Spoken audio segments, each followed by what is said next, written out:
Bottom line, stop running. What? You serious? At least that's what your GP will tell you. You see, it's a basic misconception of cause and effect. Running causes injury, therefore stop running. Maybe running is not the problem, but it's how we run.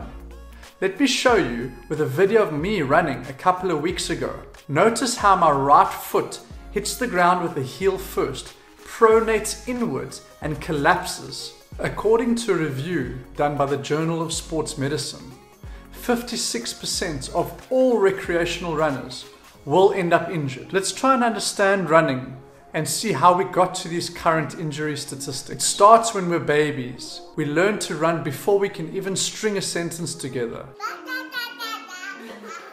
It's part of our DNA. Running is in fact now an exercise, and our forms of locomotion are cars, trains and planes. Not only have our locomotive patterns changed, but the way we express our bodies too. From the first grade, we are forced to sit for hours and hours.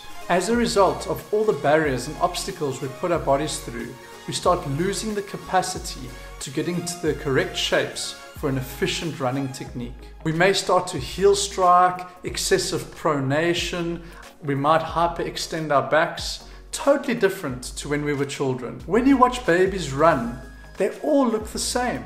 Here's an example. Notice the short strides and the way that the baby moves with gravity, almost as if they're falling.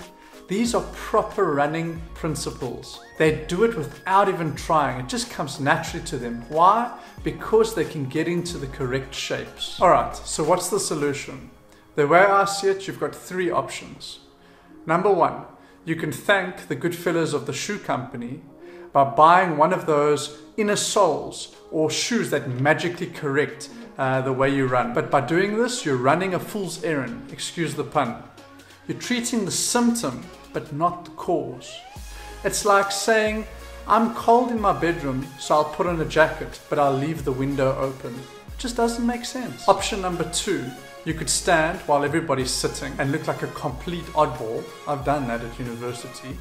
Or you could drop the car and run 40 kilometers to work and back every day. I propose option three though. Just accept that running is now a sport and treat it like one. Just as you would learn to play golf or Olympic weightlift, you would need to teach your body and its joints to meet the demands, as well as find a coach to teach you all its techniques. Fortunately, there are awesome self-help books out there to help you get started. The two that are making waves at the moment are Ready to Run by Dr. Kelly Starrett and The Running Revolution by Dr. Nicholas Romanov, who also happens to be the developer of the pose running method used by elite runners all over the world. I'll leave links to those books in the description box below. I've personally read Ready to Run and I loved it.